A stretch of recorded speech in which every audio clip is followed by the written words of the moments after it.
Hello and welcome to episode 5 of the Digital Discipleship Podcast.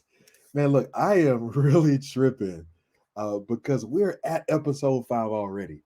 I came into this year really committed to providing a high level of content and high level resources and tools for you all year long. And here we are closing out our first full month, 5 weeks of episodes. And I'm celebrating that, man. Listen, I've learned how to celebrate my wins, small, big, whatever it is. And this is a victory that I'm celebrating that we are actually completing our fifth episode. And so, look, thank you for those of you who have been with us, who have been rocking with us, who've been listening, who've been watching, wherever you've been finding this. We're excited. And I'm excited that you've been with us. And so we're going to close out this month and we're going to close out this fifth episode by talking about 5 ideas for reaching people. And let me tell you where this comes from a little bit. I get a chance to have conversations with a ton of different pastors and leaders from churches in all kinds of different circles. And one of the things that I'm always kind of thinking and asking about, because I start with pastors with them telling me their struggles and things of that nature, and so many, if I'm honest, the issue to so many challenges that leaders face is growth. It's growth, and if churches had a strategy and a plan to help them reach new people, it really helps to solve so many of the challenges that they have. And I'm not saying growth solves every issue, because if you don't have the right foundations in place, growth can actually hurt you. But if you do have the right things in place, growth helps solves a lot of problems. Growth can help solve a leadership problem. If you don't have, if you're leading a church that's had a lot of the same people for a long time, and really what you're needing is, and maybe those people who've been there for a while are kind of burned out. They've done everything for a long time. They've always been the one leader. And they're just kind of saying, hey, look, we need some more people who can help carry this. Growth would help solve that problem because it adds new people. Even if you're having challenges with resources, you're spending everything you have just to maintain, so you can't do new things because you don't have the resources to do it. Well, growth happens. Rick Warren famously said, somebody gets baptized, their wallet goes in the water too. And so new believers bring in new income and new resources, creativity, growth. When you reach new people from different circles, they bring in wisdom that helps to transform just the culture of the church. So growth is so much a part of it. And so I just wanted to find and add a few handles to help you take some next steps to say, okay, how can we start pushing things in the right direction? And I'll admit, as I'm recording this, I'm still on a high because I'm working with the client in Atlanta, and we've been working to plant a new church in the Atlanta area out in Alpharetta, and I've been working with these leaders, and I've been going to Atlanta. Really, I want to say secretly. It's not secretly, because several of our, the leaders in our church knew and people close to me knew, but it's not something I publicize a whole lot.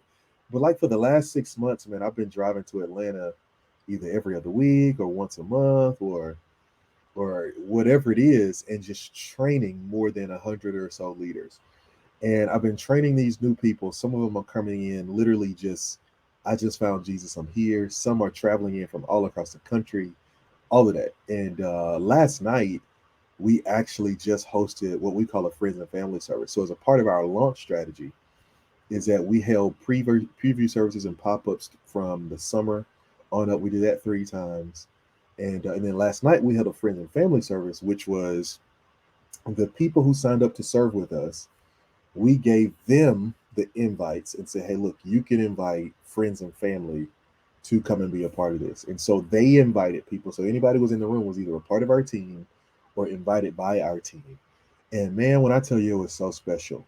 It was so special. Oh my goodness. Watching those leaders serve and watching them come alive. And I just feel so overwhelmed because, I mean, I've been opening appreciation text and emails and stuff all morning from people who just saying, like, listen, You are blessing my life so much. Nobody's ever empowered me this much, and you stretch me, but you do it in a way that honors God, and your teaching has been so foundational to my development. Just all of these different things. And listen, I'm just overjoyed. Like, I don't even know what to say in response to what God is doing. And so as I was thinking about that, this kind of came to mind, and I was like, you know what? Let's walk through some of the deep things that we have wrestled with and we've been thinking about as it relates to reaching new people. And so I'm going to give you some ideas today to help you. All right. But for those of you who are new to me, my name's Henry, and I am the Simple Systems Guy. I love building and developing systems to help the church move forward. And so that's what we do. To get a little bit more specific, there are a couple of areas that I love to help leaders. Number one is in vision development.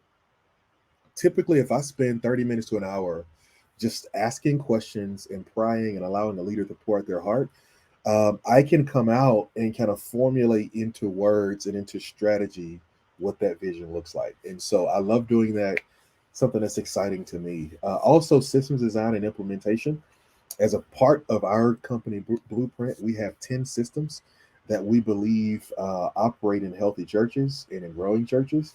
And so we love to kind of walk through those systems. And I say design and implementation because we don't believe that we give you just a cookie cutter, go do this kind of thing. What we want to do is give you a framework, give you a toolkit to help you do what God's called you to do. And so we give you the bare bones, but then we allow you and we work with you with our clients to tweak it and pull it together. And then last but not least, church and leadership consulting. Church consulting has been something we've done. Leadership consulting is really this emerging kind of chapter of what we do. And with the church consulting is we help you, we look at the church, we help you navigate through challenges and issues and just put a new brain on it and say, okay, help me think through this.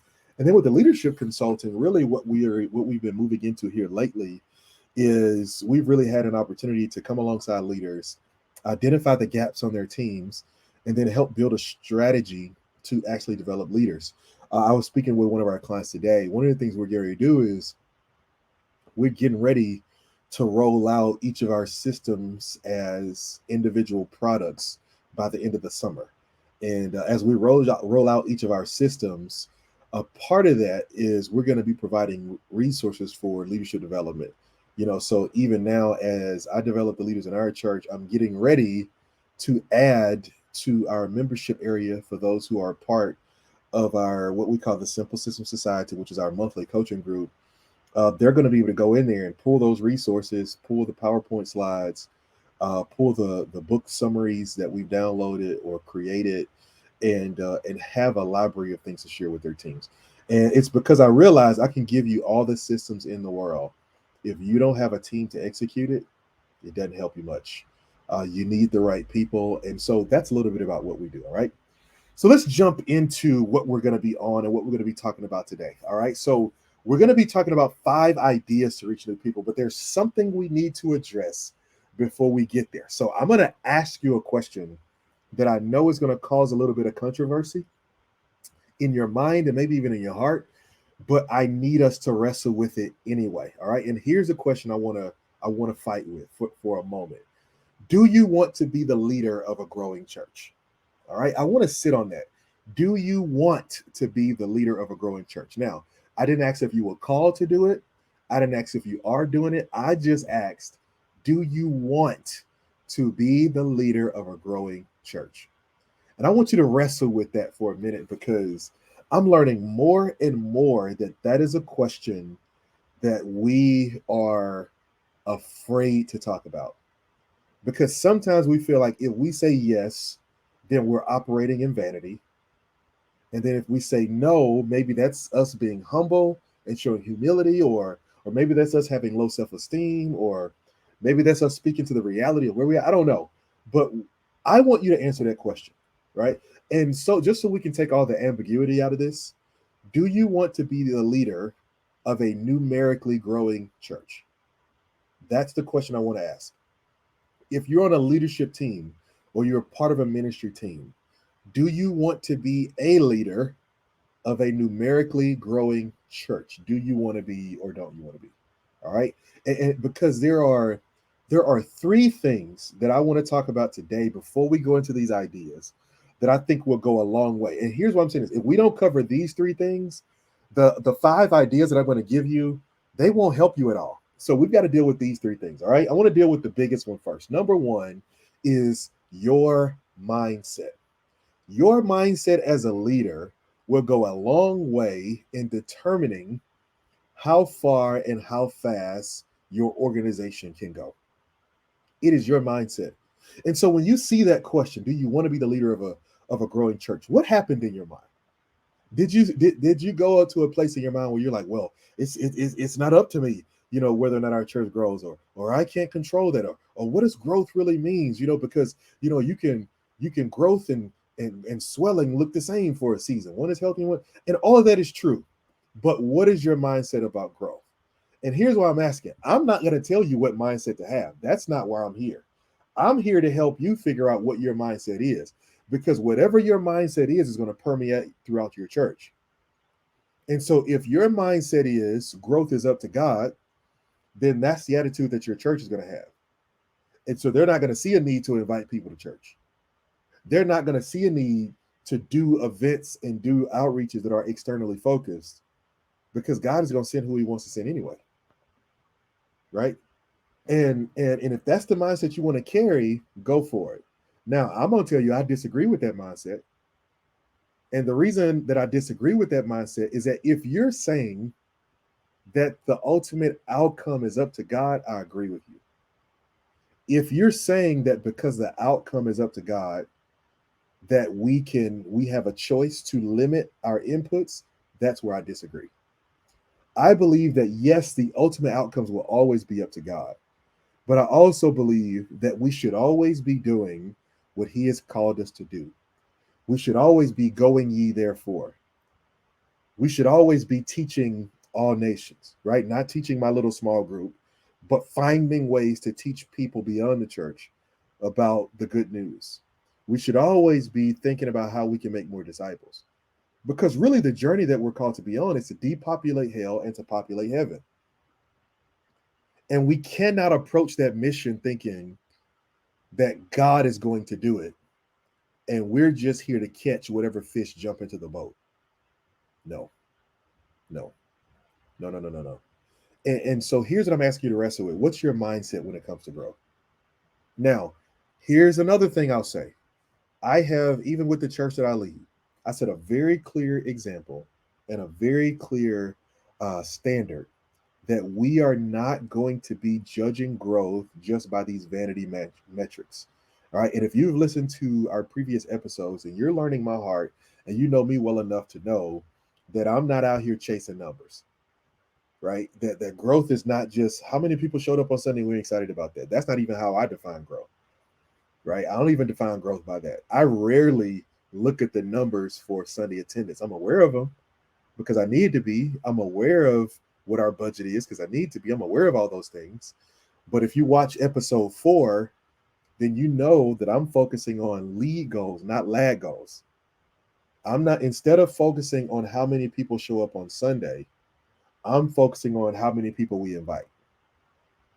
Instead of focusing on how many people we can touch as volunteers or how many people are volunteered on Sunday, I'm focusing on how many classes we offer for discipleship and development, how many small groups we can create. Like I'm focused on the input goals, not the output goals, right?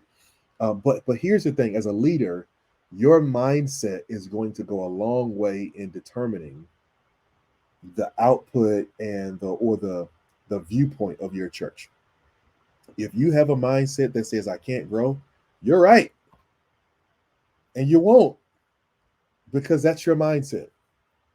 If you don't have a mindset that says I have been authorized by God to make a difference in my community and in my city for the glory of God and for his kingdom, if you don't have a mindset that says that, then whatever you believe, you're right.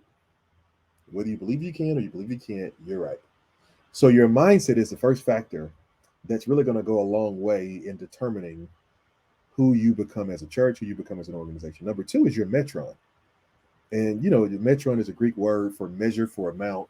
And scripture is very clear that as leaders, as people, as believers, that when we receive these gifts, God gives all of us a measure, which means that we can both have the same gift in different sizes. And that's okay. Some of us are called to be leaders of tens, some to be leaders of 50s, some to be leaders of hundreds, and some to be leaders of thousands, right? But that's your metron. And your metron is, I believe, made up of a couple of things. Number one, I believe it's made up of the raw gift that God has given you.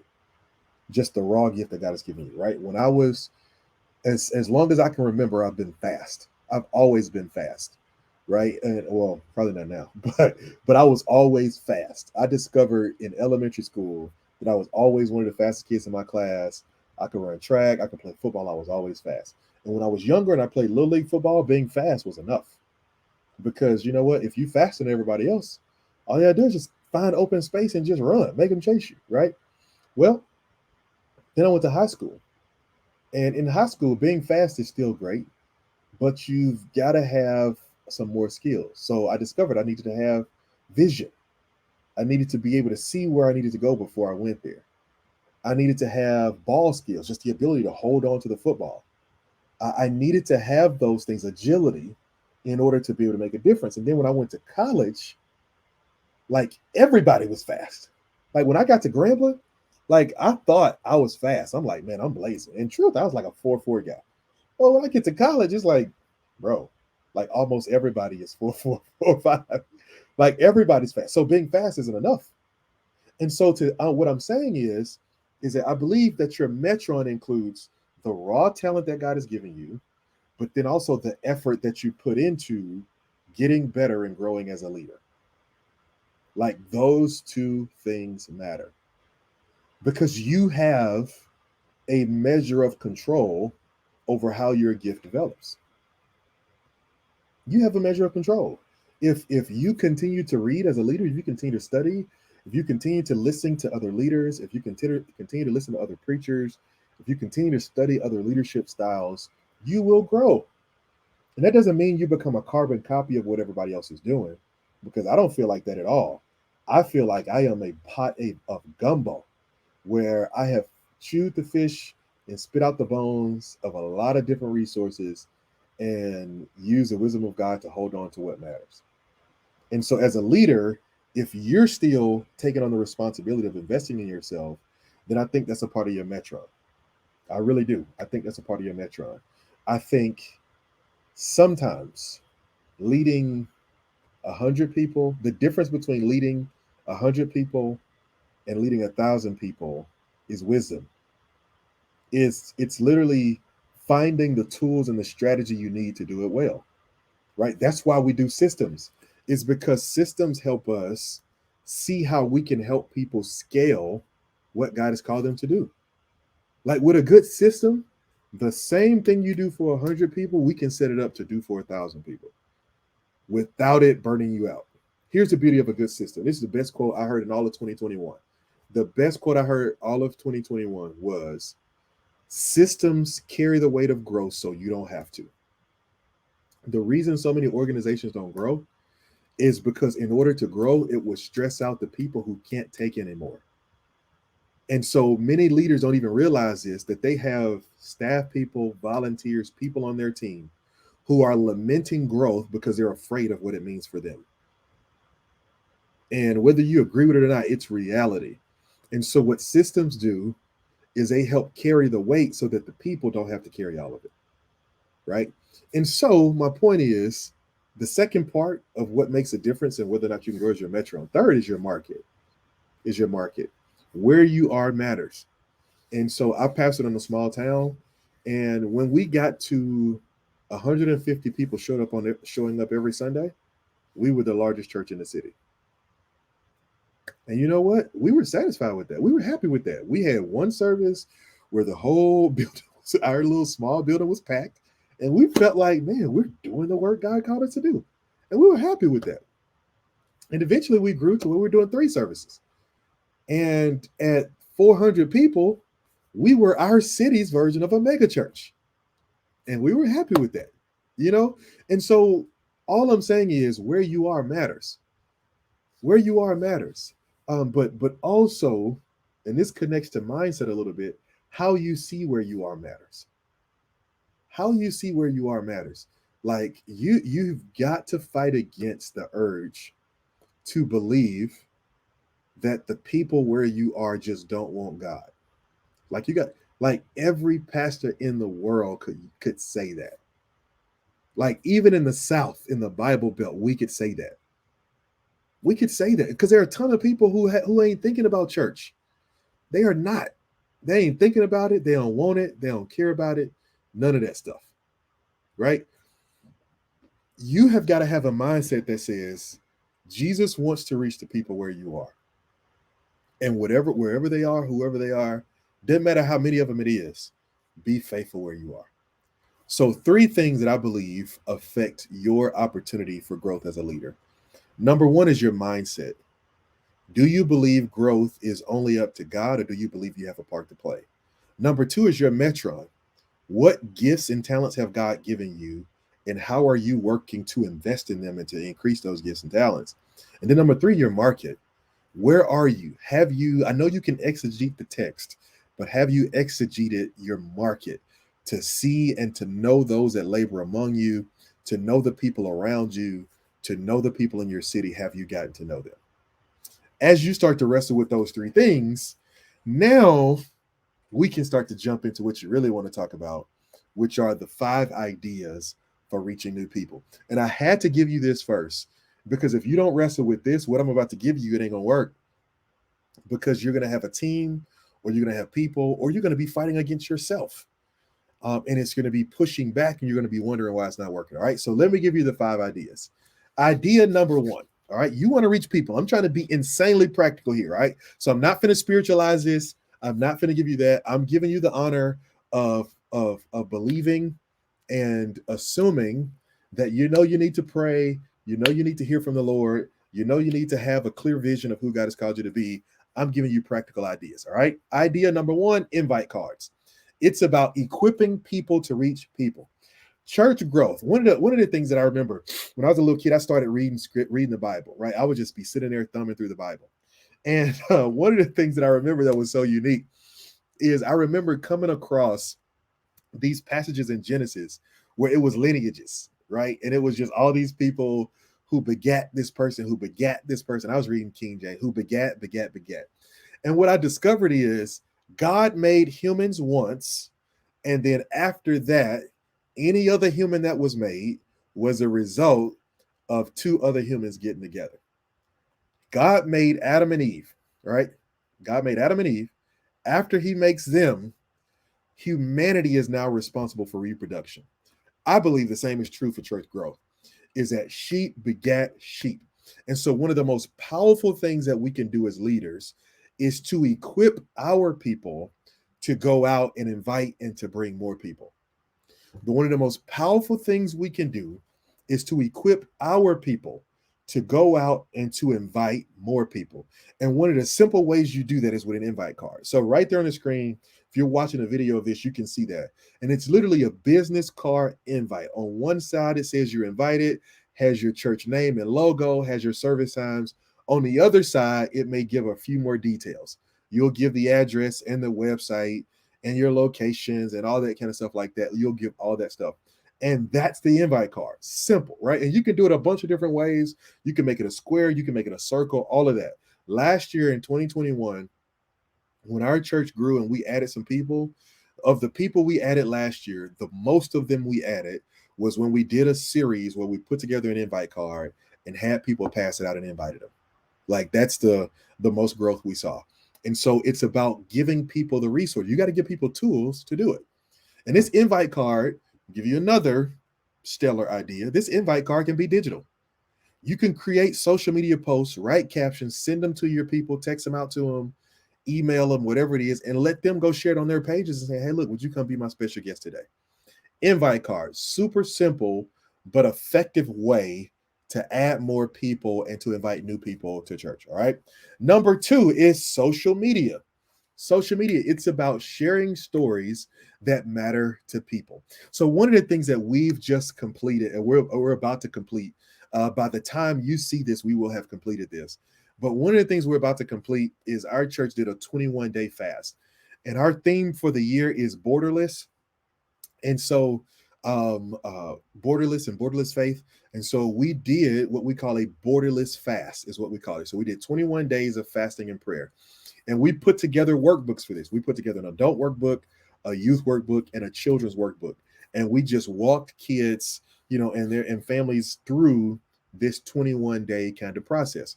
Well, to partner with that, one of the things that we did is that we recorded 21 devotionals from that workbook. The content was pulled from a 21-day devotional that I had written.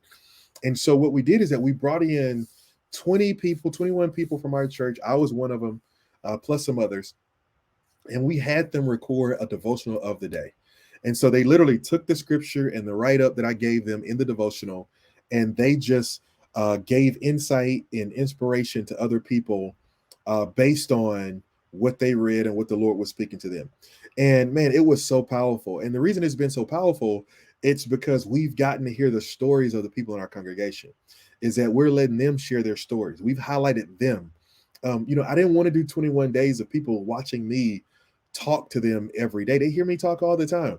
I wanted to empower people to tell stories. And so what we've done is we created a way for us to tell the stories of people in our congregation. And because we've done it for 21 days, that's been social media content that has greatly increased our social media engagement. And it's also giving us content that we can use that what we call evergreen content. And so now those same 21-day devotionals that they recorded, we're going to turn into a 21-day email sequence that's going to go out to new people who either join our church or sign up for one of our resources. We're going to give them a 21-day journey where they can walk with God, get an email from us every day with a video in it that says, hey, look, go and check out what God is doing and what he said to these people on this day. All right. So you've got to figure out how to use your social media to tell real stories. Please, please, please stop using your social media page as an announcement board, because you've got to share stuff that people outside of the church care about. And when people outside of the church care about the stuff that you post, then they start to engage with it. And then it gives you an opportunity to eventually tell them about stuff. Most churches just post, here's what we're having, here's what we're doing, here's what's going on, blah, blah, blah. And that's just like blah to people. Like, people don't want to hear that. Imagine calling a new person and saying, hey, new person, all I want to talk to you about is whether or not you're coming to church. Are you coming to church today? No, I'm not coming. All right, hang up. You wouldn't do that. You would talk to them, and you would talk to them about something more significant. If you hear about them, you let them hear about you, whatever it is. You want to create that with your social media. All right. The way we're doing that right now is that we've assigned and we've got team members now who are going to be leading social media. We're putting together a schedule for our social media. We're putting all of that together, a line by line. Here's what needs to be posted on each day of the week, different times of the week. Here's the kind of content we want to create so that we can start to engage with people in our community. All right. And for both of you who are part of, who are working with us, who are part of one of our programs, you're going to have access to that really, really soon. We're going to be uploading it to your membership. So be on the lookout. It's going to be great. All right. Number 3, community partnerships. It's about telling the right stories. Here is one of the things that I want to help you with. I'm going to bless you. I'm telling you, this one truth is worth this whole podcast. All right. Most churches use outreach wrong, and they view it wrong, right? Because we do stuff in the community and we give away backpacks, we give away food boxes, we give away school supplies, we do stuff like that. And here's why I say we do it wrong, is because most churches do that with the expectation that following Sunday people are coming to church and our church is going to grow because we did outreach. And they get their feelings hurt every time. Because when you go to people for outreach, they come to you for outreach. They don't come to you for church. They don't come to you for ministry. They don't come to you for any of those things, right? And so you've got to learn that the real value of outreach is being able to tell the story of how your church is partnering with Jesus to make a difference in the lives of the people in your community. That's the win. The win is not getting people to come to church the next day. The win is constantly telling stories of how you care about the community and how you're serving the community, and then allowing those stories over time to begin to create a narrative that makes like minded people see the church as a viable option for making a difference in the world. I need you to get this. Like the picture that you're looking at on screen, um, is every year for the last couple of years, we have done school supplies for our local community partner. And so instead of just opening it up to the whole world, to the whole city, we really zeroed in on our local elementary school as our primary partner. And so we work with them. The first year we did it, we gave school supplies to families. Well, this year we did it, and what you're looking at there is that we got the resources. We partner with a local organization who gets overstock goods from Amazon and CVS and Walgreens and Walmart, and they give those goods to community partners like churches. And so we got those goods, and we went to the school. We set up a shopping center. We set up a store in the lobby of the schools. And before school opened up, we had teachers to come get the supplies because we learned that was a much more valuable way to do it. Give the supplies to teachers and let them distribute them to students, because so many teachers spend their own money. And so we said, look, come shop here with us first. If we don't have what you need, then you can go and shop. And so what we've done is we've really spent the last couple of years building relationships with the teachers and the administration at the school. Now, do any of the teachers from that school go to our church? No, and none of them come, right? Do any of the students from that school and their parents and their families come to our church? No, and none of them come. But the people in our church have a clear sense of mission that we're here to serve beyond these four walls of this building. And here's a long game. The long game is we're going to have enough of these stories that when a person is ready to connect with the church, and they're ready to give their lives to Christ, and they're looking for a church where they can be involved in significant work of making a difference in the community, we're going to be an option. They're going to be able to look back and see a track record of we serve our community. And that's the value. That's one of the values of community partnerships, is that you can tell the stories of what it looks like when Jesus leaves the four walls of the church, that he's providing meals to people. He's providing school supplies to students who can't afford it. They're doing this. We just, for Christmas, we did an event we called the Christmas Cheer. And we work with the same partner, got a ton of goods, and we said, families, come in. And we went straight to our partners. We went to our schools that we work with. We went to different partners, and we said, hey, look, send us families. And about 80, 90 families came, and we gave away over $100,000 worth of merchandise. And we say, hey, look, don't stress yourself out trying to go buy all this stuff for Christmas. Here's an opportunity for you to go make a difference in your family's life. And they came, and we loved on them. We served. And I told our team before the event, I said, listen, I said, before we start this event, get it out of your head that any of these people are coming back tomorrow. Now, we're going to give them the option. We shared the gospel with people.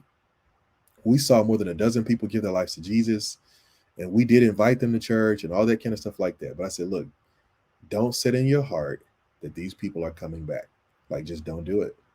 And true to form, they didn't. But you know what was a win with that event? Our team got a chance to pull off an event and to work together in an event that they know was transformational to somebody's life. And that was more valuable than anything. And the people who volunteered in that event, like, they're serving like crazy. We even got people who weren't even a part of the church yet to come help. And guess what? They're a part of the church now. And so I'm telling you, the partnerships are more about the stories internally than they are externally. So I want you to see that.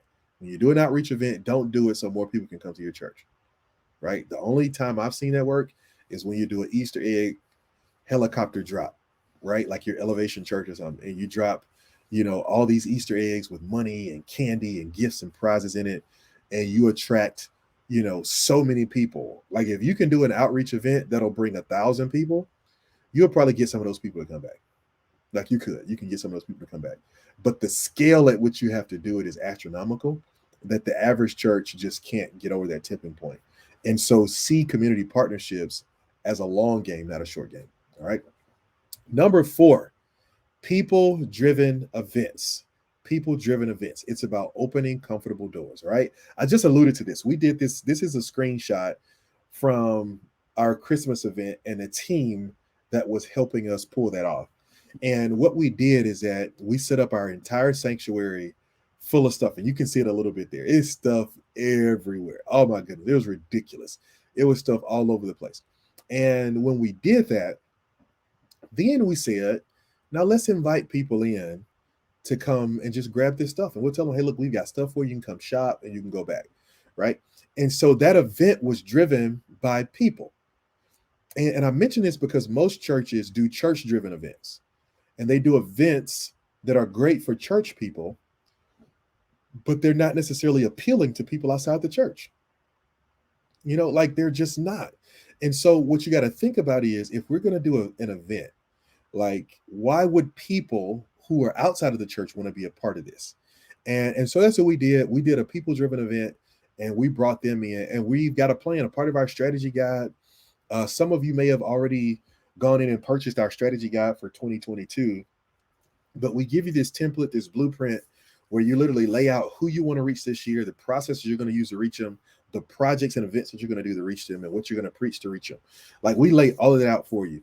And a part of what we talk about in there is the projects, the events that you're going to do to target the people you want to reach. So for us, this year, we've set our primary goal as men. And so our first event is that we're doing a party for the big game, for the Super Bowl, right? And really what we're going to try to do is we're going to try to bring men out and engage men. And so we're going to engage men in a couple different ways. The game doesn't start till like 5:30, but we're going to ask guys to start coming or men who want to help to come at like 4 or to just stay with us after service because we're going to grill the food instead of ordering it out. And it would be easier and cheaper to just order a bunch of pizzas. But I want to stand around the smoke with some guys and just talk shop while we cook and just do that. Like I want those moments with those guys. So that's an event that is driven at helping us connect with guys and walk alongside them as we really drive ahead. All right. And so think about how you can do more people-driven events. If you want more information about that, you can go on our website and you'll see the strategy guide that I was talking about for 2022. All right. Number 5, your 5th idea. And I'm giving you all kinds of good stuff right here. And this one is a little bit more advanced, but it works, and it is ad campaigns. It's about spreading your reach. Here's a reality. When you post stuff on social media, I need you to know that maybe 5% of the people who follow you see what you post. All right? 5% of the people who follow you see what you post. All right? I want you to think about this. Let's imagine you have a Facebook page, just a personal Facebook page. And the maximum is 5,000 friends. So let's just say you have 2,500 friends. So there are 2,500 people who are connected with you. So ideally, what you would think is when you post something, it shows up on the timeline of those people, all 2,500 of those people who are your friends, right? Wrong. Those same people, all 2,500 of those people that you're friends with, they might have 2,500 friends of their own. So if Facebook puts on their page the post of all 2,500 people, how long would they have to scroll in order to see everything that everybody's posted? They have to scroll forever. So what Facebook has done, they've created, and this is not just Facebook, this is all social media, this is Instagram as well. They've created what they call the algorithm. And what the algorithm does is that it automatically curates and determines what's valuable, what's most valuable, and what we need to show to people. So here's how it works. You post something on social media, and within an hour, 10 people like it, people comment, whatever it is, right? When people start engaging with your post, then it says to the algorithm, hey, look, people like this. This funny thing that they posted, people like it. So show it to more of the people on their friends list. And so it just starts with showing it to a very small group of people to say, okay, let's see if they like it. If they like it, then it shows it to more. So it kind of shows it to the people who generally always engage with your stuff, right? Because they've told the algorithm, we love their content, always show us their stuff by liking it. And then after that, when it's proven valuable, it shows it to more people.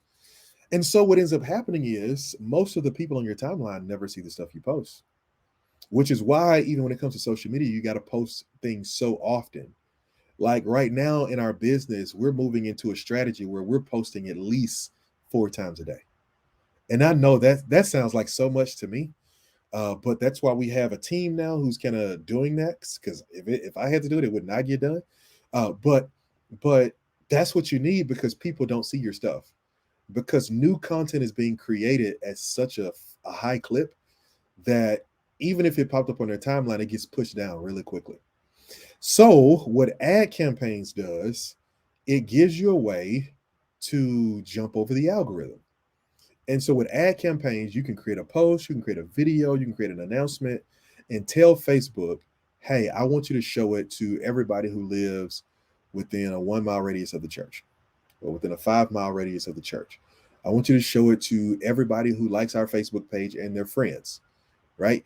And when you're doing an ad campaign, and this is just a part of the way it works with a business, when you're doing an ad campaign, then what they do is they make sure that the people on your list see what you're sharing. That's what they do. Ad campaigns let you skip the algorithm, basically. And so, if you really want to start reaching out and reaching new people, you can target. And Facebook has a scarily detailed targeting system. You can target people by where they live. You can target people by the amount of money that Facebook thinks they make. You can target people based on similar interest.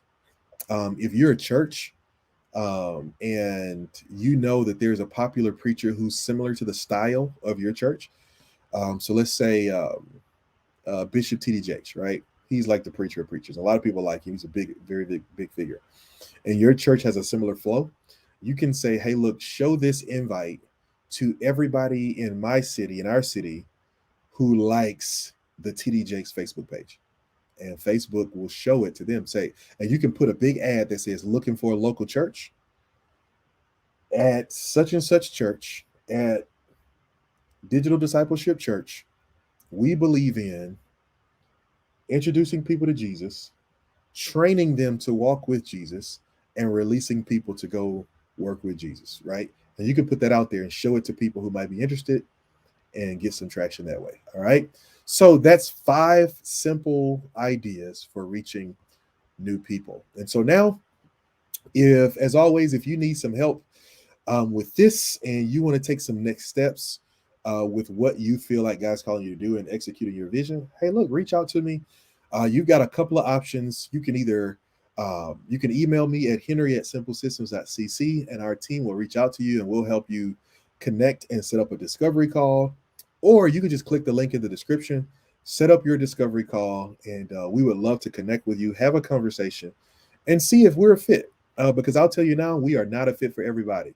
That mindset stuff that I talked about on the front end, I'm telling you, that's serious business. If more than ever, one of the reasons that we have restructured the churches that we work with, a huge part of it is mindset. If our mindsets are not in a similar space, or if your mindset is not in a space where I think we can help you, I'll tell you that, like, hey, look, I don't think you guys are quite ready for us to help you or whatever it is, because we push the gas and we try to work pretty aggressively when we start doing things, and so we won't kind of drag our feet. So that being said, if we can help you, we love to explore. If you feel like you're ready to take some next steps, let us know and let's do it. All right. Well, listen, I hope this has been a blessing to you. As a matter of fact, I know that this has been good content, and I hope you'll take it and go and do something with it. I encourage you, share it with your team. People on your team could be watching these videos, listening to the podcast, and growing and developing as leaders because you're exposing them to this resource. All right. Listen, I appreciate you being with us today. Until I see you next time, keep the gears turning.